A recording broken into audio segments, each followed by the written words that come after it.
We see privacy as a real problem. Like you say, even when you turn your cell phone off, it doesn't really turn off fully. It goes into a low power mode, but it still can operate the radios.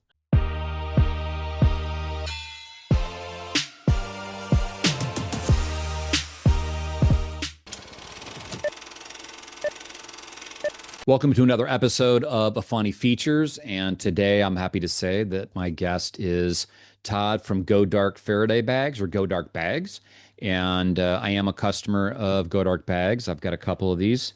It's one of the reasons why I'm really looking forward to this interview and making sure that people are aware that GoDark Bags exists. So, Todd, welcome to Afani Features. And why don't we start out with you giving a brief introduction about yourself? Sure. Well, thank you for having me on the show. My name's Todd Aris. I'm a physicist and founder of GoDark Faraday Bags. We started the company was late 2018, and All I've right. been running the company ever since. All right, awesome. Well, as I've probably told you before, the Afani customer base, very privacy, very security conscious.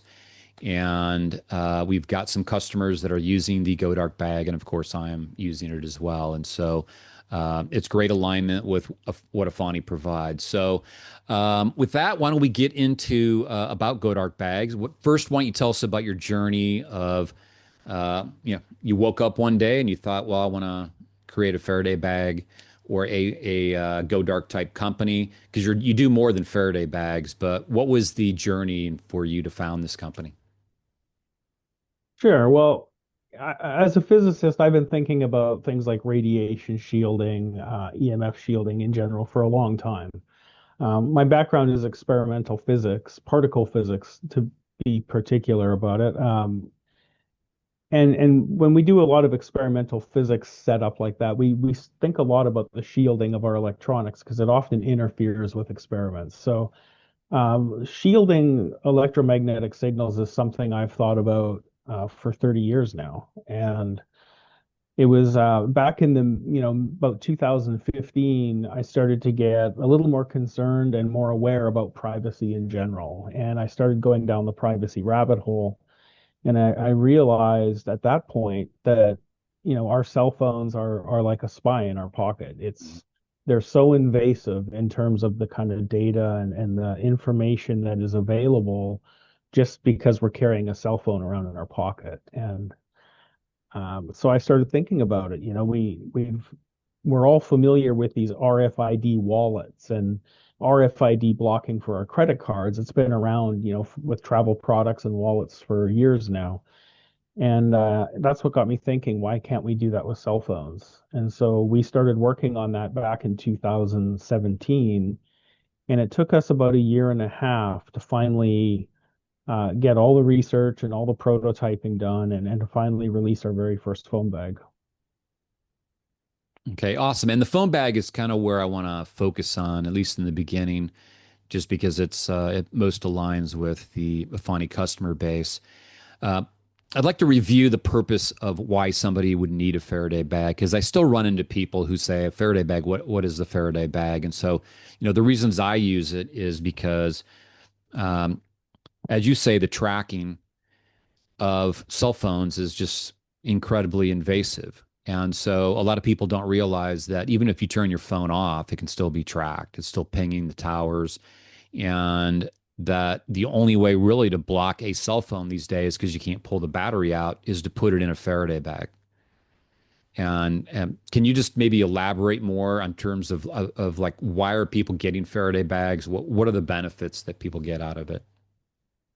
Sure. It's interesting. It's an interesting question because when we started the business, we had a fairly narrow view of who was going to use our bag, and it wasn't until we actually put it out on the market and people started coming in and buying it that we started to see the really quite extraordinarily broad range of people using it for things we'd never considered.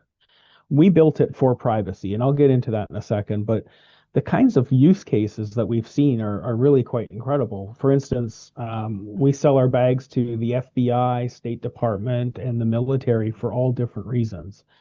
Law enforcement across the United States and Canada use these bags when they arrest a suspect at a crime scene, one Mm. of the first things they do is they secure that cell phone from the suspect as evidence into one of our Faraday bags because they want to make sure it's not remotely accessed and wiped before they get it back to a secure lockup. So that's a law enforcement use case for it. And interestingly, on that note, we when we launched the bag, we thought, oh, I hope we don't get any hassles from law enforcement because it makes their job a little bit harder sometimes. But at the end of the day, they're some of our best customers. We've also got search and rescue teams using our dry bags as well because of the shielding. You imagine a whole team of people on the side of a mountain with poles and they're poking through the snow looking for a buried skier in an avalanche. It's very difficult to pick up that skier's cell phone signal when every search and rescue person across the mountain has their Apple Watch and their iPhones and every other device they have just Yeah. radiating signals. So they get up on the side of the mountain, they all throw their stuff in one of our bags, and then the mountain's quiet and they can actually locate that buried skier. So that's just a couple examples of things we hadn't considered. When we built the bag, we built it for privacy conscious consumers originally. And we see privacy as a real problem. Like you say, even when you turn your cell phone off, it doesn't really turn off fully. It goes into a low power mode, but it still can operate the radios. And that's how things like the Find My app on your iPhone is able to find you even when you're powered off for 24 hours. So those are real issues for consumers, and those are the biggest reasons why people use our phone bags is for privacy. And in the last, well, let's just say in the last 6 months, protesting in the United States has become quite a big thing, for instance, and counter protesting. I mean, anytime you have a protest, you've also got a counter protesters. So you've got these groups Mm. of people out there exercising their constitutional right at a protest, but they also want to not be put on a list. They don't want to be Yeah. showing up and somehow they're now being categorized just because they happen to be at a protest or not even at a protest. Maybe they're just walking home from work and there's a protest in their neighborhood and now they're grouped in as protester, right? So we've seen a lot of protest people using our bags, for instance, so that they can stay private. And some people might say, well, just leave your cell phone at home then. Don't worry about it. But your cell phone is also a safety mechanism, right? Yeah.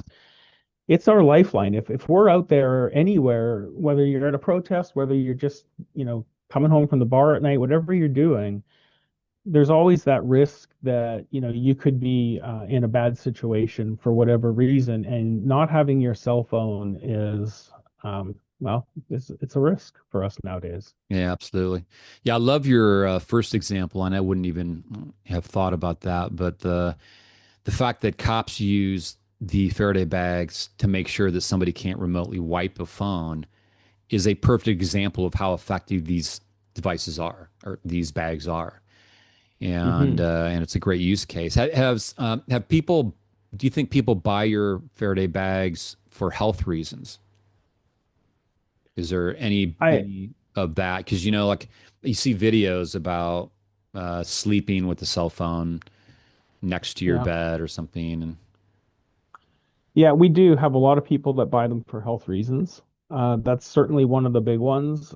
We actually surveyed our customers a couple of years ago now, so it might have slightly changed as more people have become aware of Faraday bags in the last couple of years. But when we surveyed them a couple of years ago, what we found was about 30% of our users indicated they were buying them for health reasons. They were concerned about EMF radiation. They just wanted to reduce that signal level from their phones. Um, about 60 to 70% of the people, somewhere about mid 60s, were using the phones strictly for privacy or the bags strictly for privacy reasons. And then there's another category, which is the disaster preparedness yeah, community, the preppers. yeah, The shielding. So when the shielding used in our bags, it's actually tested by a third-party lab called Keystone Compliance. So we don't, I mean, we do our own testing during prototyping and development, but we eventually send the bags off to a third-party lab, and they're the ones that sort of rubber stamp it and say, yes, these bags pass a certain test. And one of those tests that we pass is a EMP shielding test to protect the electronics from a high altitude EMP, which is an electromagnetic pulse that could destroy electronics. So the third crowd besides the privacy and the health is definitely the disaster preppers. And when it comes to the military, who buy a lot of our bags as well, we sell a lot to a lot of NATO countries. They're buying it for both privacy and EMP shielding. So it's really kind of a dual use for them. Okay. Now, in terms of the style of bags, you have a ton of different styles, and we're looking at a graphic of what I believe is the couple phone bags, looks like a laptop, an iPad, the crossbody bag, and the duffel bag. Um, but you can go to GoDarkBags.com and see all kinds of Faraday bag, all kinds of different styles for whatever you need. The one that is my favorite new one is the Faraday crossbody bag, and that's probably the one that I'll add to my inventory myself. But check out GoDarkBags.com and you'll find something that fits your needs. Now you've got a lot of other products, and so just want to quickly go through what some of the other products are. Is there like the best? I see that you've got a bestseller option on your website. What would people typically buy with the Faraday bag? Is there two or three or four different products that they would normally pair with a Faraday bag? Well, all of the products are Faraday bags, so it really just comes down to what your needs are. We have everything from a regular phone bag, which is the one you just held up. That's our most popular bag. It fits, 95% of all the phones out there. And it's kind of what we call our entry level product. It's a flagship product. That's the one that is the most commonly purchased because everybody has a cell phone. Not everybody has a tablet bag, tablet, for instance, or wants to protect their tablet. But our phones, we carry them around. So cell phone protection is usually the most popular. And that breaks down into three products. The regular phone bag, which is the one that you have. And then there's a slightly larger phone bag called the Mass Series phone bag. It has a magnetic buckle on the front, and it also has MOLLE straps on the back, so you can attach it to other things if you want, or a belt or something like that. And then, of course, the crossbody. That one there is quite popular because it has several compartments in it. If you're walking around town and you want your phone to ring because you're expecting a call from somebody, you don't want it in a shielded compartment. So you put it in one of the non-shielded compartments, along with your car keys and your wallet and all the other stuff you carry around. But if you're all of a sudden you're about to go somewhere and you just want that next 10 minutes to not be recorded, as part of your sort of profile in the sky, I like to say, Yeah. you can just switch the compartments for your phone bag and you're instantly off the grid and untrackable. Yeah, So that's a great feature it's to pretty that pretty bag. Yeah. Yeah, now I see yeah, that and you have a Faraday cage for the key fob as well. we And do. yeah, it reminds me of a story I remember like 2 years ago.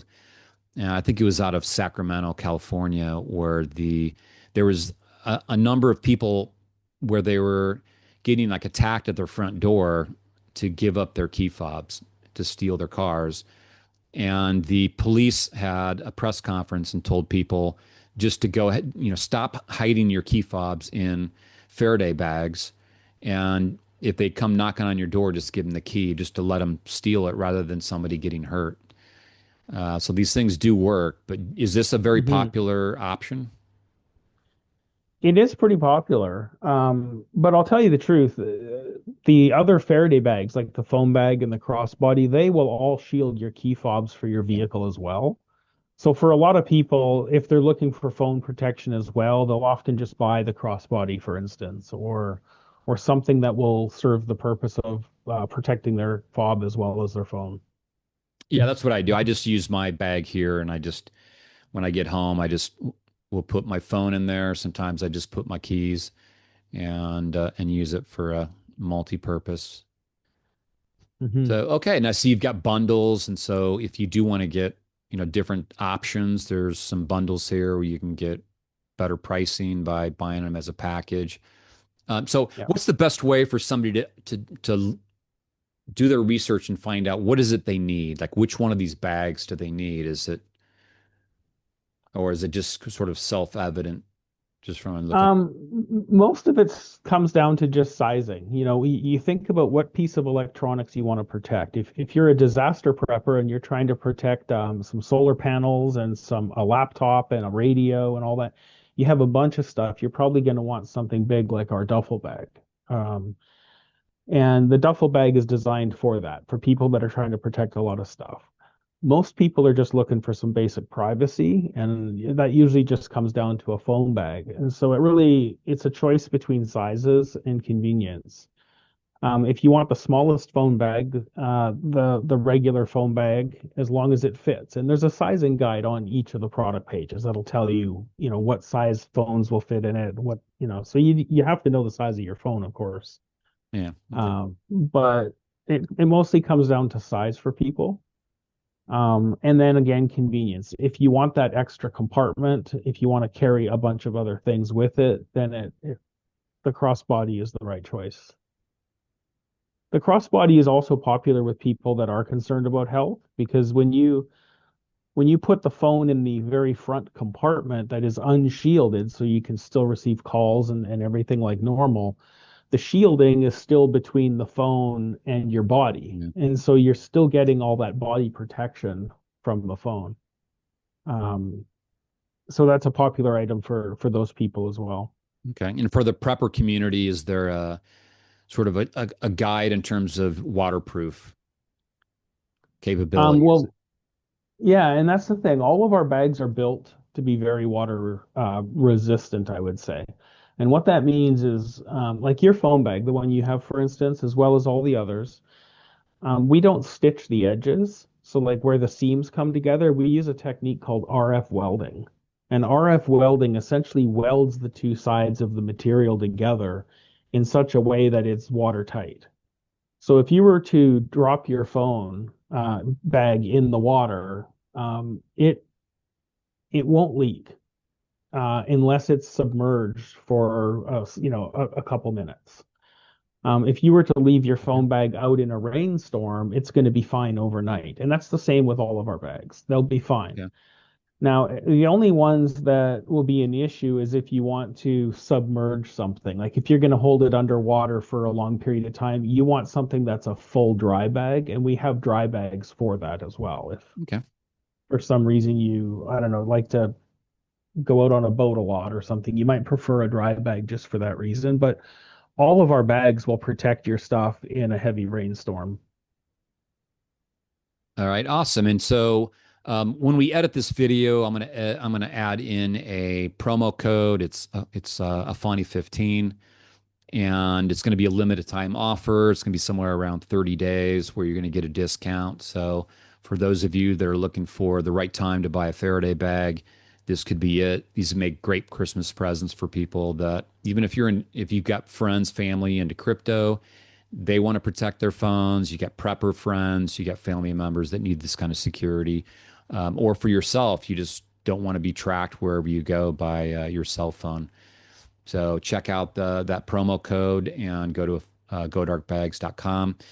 Todd, is there anything that we missed that is like the big question that people typically ask about GoDark Bags? And I just want to make sure that if there's anything obvious that I've missed or that people should know about your business. The biggest question we probably get is the one that we've sort of addressed earlier in the show is why not just turn off my phone? Yeah. And you and I are old enough to remember the phones when you could take your battery out back in the early days of cell phones. But it's been a long time now since you could actually remove the power source from your phone easily. And I call it feature creep because when that first came out, the batteries that weren't removable, they actually did power off your phone. If you shut your phone off, your phone actually fully powered down.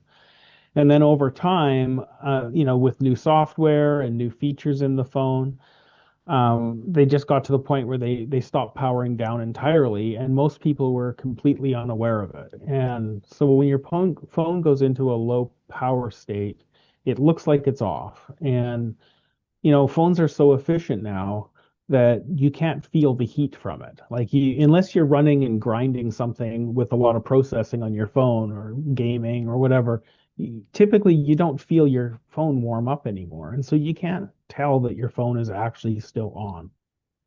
And I think that's a big misconception that people still have about their phones. They believe that they can turn them off at will, but we have very little control. And and that extends across all of our electronics. I'm not suggesting that all of our electronics doesn't shut off like our phones, but the real key point is that we don't know what our electronics does. When we buy a piece of hardware, whether it's a laptop or any other kind of equipment, we assume that it's doing certain things a certain way, but we really don't know. And unless the manufacturer tells us it does this or that, we have to take their word for it, and we're still unaware of it. Think of how many people are unaware that their phones don't fully shut off. Yeah, And so I think that's the biggest issue that we face is people aren't just unaware. there's a reporter that actually did a like a 10-minute segment on cell phones, and what he did was he had a phone that was turned on. He didn't use it, but it was on, and he had another phone, same model, make, everything, and he turned it off. And then they monitored the data that was being collected, and so he rode around in a taxi for like 10 minutes, and that the result was is that there was more data collected on the phone that was turned off. And I thought that was kind of surprising. I'll have to go back and see if I can find that clip because that might make a really good some shorts or something, some good content. But when you turn Hmm. your phone off, it is not. It's still communicating. It's still pinging. It may be pinging less information, but um, it is not I off.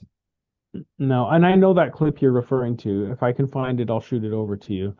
Um, there's one last thing I want to bring up that I think people are missing the point on. One of the common questions for us in the privacy space, and I'm sure you deal with it as well, is people that aren't already starting to think about their privacy more, they often will come to this idea that why does it matter? Why do I care about my privacy? And it's often a tough one for us to explain to people because unless it's something that really touches a nerve with them specifically, they will often discount the need for privacy. And one of my big concerns is what happens to our data later. When we leave a trail of data behind, whether it's just location data, whether it's data we leave online because we're using various different apps or messaging, all of that stuff that we're putting out there, we have to assume that it doesn't go away. And we might think, well, what are they going to do about it? I'm not breaking rules or laws or whatever, but the data is permanent. It's forever. But the norms that we have in society, the laws, the rules, and the way our society functions changes over time. And so something you're doing that might be perfectly legal and acceptable by today's standards might very well be not acceptable in 10 years, depending on the way our, society moves. Yep. And we can't change that. And so I think people really need to be more conscious of not just what their data says and does about, for them today, but what could it say and do for them in the future. And um, I often, this is a terrible example. You may want to edit this out. But I often think like what would Hitler have done if he had access to things like Facebook and all of the different Yeah. tools we have? I mean, how easy would it be to oppress a population when you have access to everything about them? And, I guess we don't have to go back to the 1930s to see that. We can look at what's happening in China, for instance. Yeah. Yeah. I was going to say, I don't think Um, we're going to have to wait very long. It's sort of already happening. And and yeah. yeah, and it is happening in Western world too. Yeah. We're slowly losing our ability to remain anonymous and to have a private life. And having a private life, whether you're doing something nefarious or not, is irrelevant. Having that private life is important, I think, for freedom and democracy to survive as well. Yeah, well, I think that's a great way to end this. That was an excellent closing point. And if you're still here watching this, again, go to godarkbags.com. Todd, I really want to thank you for being part of our Funny Feature series. And I wish you the best of luck in 2025. And I'm glad that Afani is working with GoDark Bags. Well, thank you. I appreciate it. And thank you very much for having me on the show.